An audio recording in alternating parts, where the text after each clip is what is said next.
Hi guys, welcome back to my channel. So today I'm going to be doing another TTC update. If you are new here, hi, my name is Melissa and my husband and I are trying to conceive baby number 1. So I'm going to leave my TTC tag down below for you guys to check out so you guys can understand the journey a little bit more. So let's get started. So I'm going to go back to the beginning from when I first went to my first appointment just so I can fill you guys in on everything.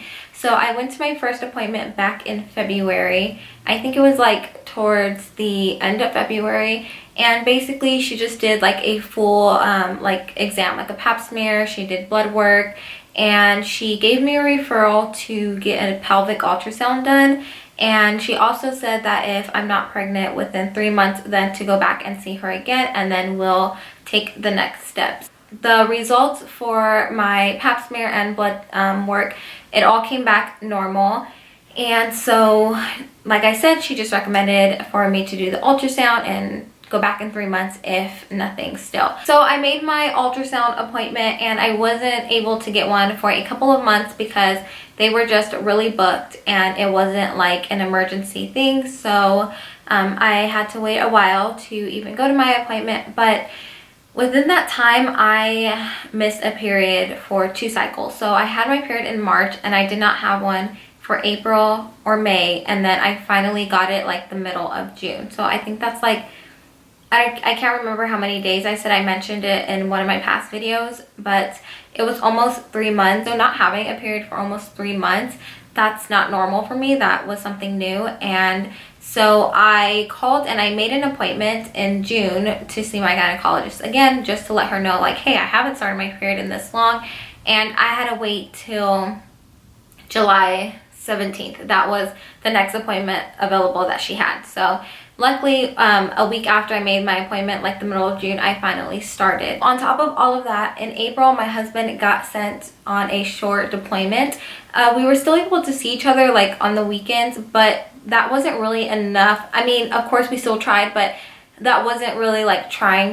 I did not track my ovulation. I mean, I didn't even get a period, so it was really hard to even do anything. Finally, I got my ultrasound, like literally, I think it was like last week. I got my ultrasound and I was so excited for this ultrasound, and not to be negative, but I was excited because I really thought that I was gonna get some answers. I thought that they were gonna find something and I was finally gonna figure out why my body is like this. But when they called me back 2 days later with the results and they told me that everything came back normal, I was really hurt. Like I cried because I was frustrated and I was so upset that they didn't find anything. And that probably sounds stupid to some because obviously people want like normal results, but I just really wanted them to find something. I wanted them to tell me this is the reason why your body is like this. And the fact that I wasn't even getting those answers and I really haven't gotten any answers, I was just really frustrated. So but the lady did explain to me that that's normal for me to feel that way, that a lot of people do feel like that when all they want is answers. Luckily, my doctor's appointment was about like 4 days after my ultrasound, so I knew that I was going to be able to like talk to my doctor and she was just going to reassure me on some things, and I didn't have to wait like super long to take the next step. So I had my doctor's appointment on Monday. Today is Thursday. So I had my appointment on Monday, and basically she pretty much got straight to the point. My period is not coming and I'm not ovulating, so we have to do it ourselves. So she prescribed me Provera and Clomid. If you guys have taken that before, please let me know down below suggestions on that. Like, what do you guys think about it? How did you guys feel? I haven't really talked to anybody that has taken that. I've just done my research. The Provera is going to trigger my period to start, and I'm already 11 days late. So I take the Provera for 10 days, and on day 3 I start the Clomid and I take that for 5 days, and then I could start tracking my ovulation. She did give me a refill of that and told me that You know, it does not always work the first time, or if I find that I'm still not ovulating when I'm taking the ovulation test, then she will up the Clomid.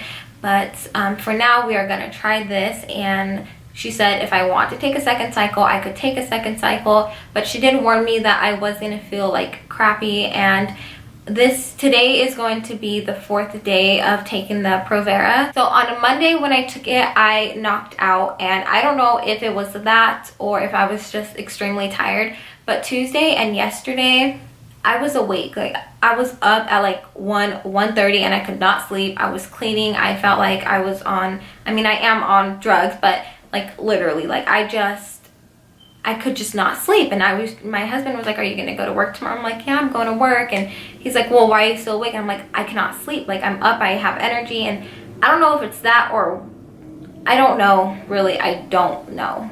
But the Provera, that's kind of the only thing that I'm seeing that's different. So that's what's happening with the Provera. Today will be the 4th day taking it, and I guess I will see how I react to that. She told me to take them at night because then I could sleep through the symptoms, but like I said, I don't know if that's keeping me awake or what it's doing. So with the Clomid, obviously I have not started that, but I heard some things on that. I heard that makes you snappy, or it can make you like grumpy. So she did tell me, she was like, you know, you might want to warn your husband, your dog, your friends, your family that you may get a little bit moody. I'm kind of nervous to take the Clomid. Like I said, if any of you guys have tried the 2 before, let me know down below like your symptoms or things that I should be aware of. If it doesn't work this first cycle, I'm not going to be like super devastated, because I know like chances are it may not. And again, I'm not trying to be negative. Of course, I'm still trying to be positive and hoping for the best and that it does work. But if it doesn't, I'm not gonna bring myself down. I'm not gonna put myself down. I'm just gonna take another cycle and try it again. I told her that depending on how I take the medication and react to it, I'm willing to try 3 cycles. She recommended we do 3 cycles, and if it doesn't work, then I will go see a infertility specialist. And I'm really hoping that it just does not get to that point. I'm just so glad to be taking the next step and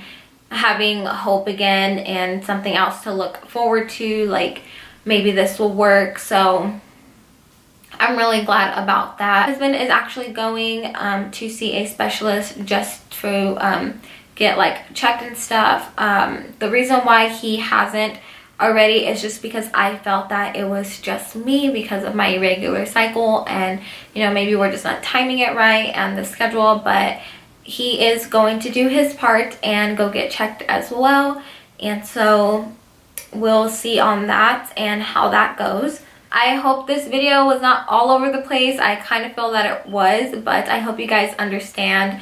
And I just want to thank you guys so much for your support on my tag. I got so many positive comments and well wishes, and I'm super grateful, and I can't thank you guys enough. So thank you so much. And if you are new here, I would love to have you as a subscriber and join this journey with us. So I hope you consider subscribing, and if you like this video, please give it a thumbs up, and I'll talk to you guys in my next one. Bye.